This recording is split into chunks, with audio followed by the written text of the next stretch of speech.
Yeah, we're going to look at stem and leaf plots, which you have seen in fifth grade, and you likely even saw it in elementary school.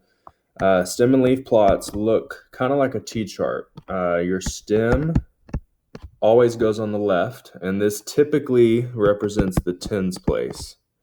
And then your leaf is on the right side, and that typically represents the ones place. So, for example, if I wanted to put the number 53 onto that stem and leaf chart, I'm going to put a 5 because it has 5 tens, and I'm going to put a 3 over here because it has 3 ones. So that's how that number would look. We are going to jump straight into creating a stem and leaf plot with these numbers. I'm going to do this pretty quick because I'm going to do this first step pretty quick because we're always starting off with ordering our numbers least to greatest. So I'm going to go ahead and do that. We've got 6, 9, 13, 17, 17, 21, 28, 30, 34, and 53. So that's my numbers least to greatest. I'm going to go ahead right underneath this and make our stem and leaf T-chart. This first number, I'm going to start off with 6 and 9. Those have 0 tens. So I'm going to start off with a 0 for my stem. I'm going to put a 6 and then a 9. Our leaves have to be in order from least to greatest. So that's our first. And I'm going to go into the teens here, which have 1 10. And then I have a 13, so I need a 3. And then I have 2 17, so I need 2 sevens. Then I'm going to go into my 20s, which have 2 10s. And then I just have 21 and 28, so I'm going to put a 1 and an 8. My 30s, I have 30 exactly, which means I'm going to put a 0 here. And then I have 34. I don't have anything in the 40s, but I'm still going to put a 4, and I'm going to leave this row blank. That's going to show that we don't have anything in the 40s, but we are going to put the 4 there. We don't want to skip that. And then we have a 53. So down here at the very bottom, I'm going to put a 53. So that's how you create one. Like I said, it's a lot easier to order them first because then you're basically listing them in order again down here. Make sure your leaves are in order in each row. So now using that, we're going to find the mean, median, mode, and range of the stem and leaf plot. So using this right here, we're going to find all those things we've been working on. I'm going to do the mode first as always because that's the easiest. If I look, I do have 2 3s right here, but that is not going to count as the mode because one of those is a 13 and one of those is a 53. My mode is actually going to be 17. This is another reason I like to list them out because it's a lot easier to do it from a set of numbers, but 17 is the number that occurs the most.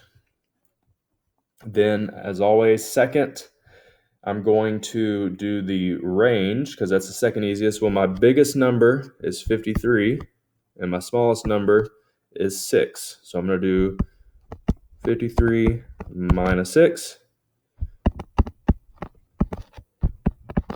And 3 minus 6 is 7. I get 47. So the range of that data set is 47. I'll do the median next. So I'm going to kind of start off on the outside and cross off till I get to the middle. And I have 2 numbers in the middle. So if you remember, we did one, a few like these last week. We're looking for whatever number is right in between those. So if you don't know what number is right in between 17 and 21, remember we can add those 2 numbers up and then divide by 2. So that's what I'm going to do. I'm going to do 21 plus 17, and I get 38. And then down here, I'm going to do 38 divided by 2. 2 goes into 3 once. And then 2 goes into 18 9 times. So the median, the number that would be right in between those, is 19. And then lastly is the mean. Remember, this is the mean one. It makes you add all those numbers up and then divide. To make this a little easier, I will tell you, when we add all those numbers up, we get 228. And then if I count, I'm going to do this a little faster. 1, 2, 3, 4, 5, 6, 7, 8, 9, 10. I need to do 228 divided by 10 to get my average. Well, remember, if you were in my class, I know we talked all the time about the easiest way to divide by 10 is just by moving your decimal over one time. So our mean, our average is 22.8. Okay, before we do our last example, I'm going to have to drag this down a little bit. Our word of the day that you're going to answer in your Google warm-up is tree. Word of the day is tree. So whenever you get your Google warm-up, make sure you answer that so you get credit for that question. Okay, last one. Stem and leaf shows the percentage of questions on a Spanish test that were answered correctly by each student in a class. We're looking for which statement is true. So we're going to have to go down each one of these and mark them as true or false. So A says 9 students answered 55% of the questions correctly. Well, so if I start looking down here, these numbers, this would mean 70 would mean 70. So it says 9 students answered 55% of the questions correctly. That can't work because I don't even have a 5. So there's no way nobody answered 55% of the questions correctly. So that's going to be false. Half of the students answered 70% or 75% of the questions correctly. Well, let's make a fraction since it says half. I can see that 1, 2, 3 people got a 70, and 1, 2, 3, 4, 5 people got a 75. So together that makes 8 people got a 70 or 75. And that's 8 out of 9, 10, 11, 12, 13, 14, 15, 16, 17, 18, 19. Well, 8 out of 19, we can't simplify that, but we know 8 out of 19 is not half. So we're going to go down to C. B is also false.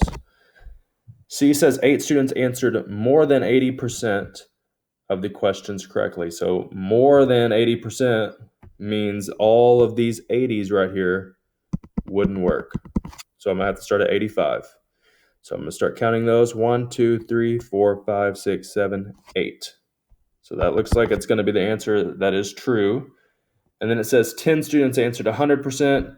Well, that's not right because I only have 1 0 there. That means only one person answered 100% of the questions correctly. All right, that's it.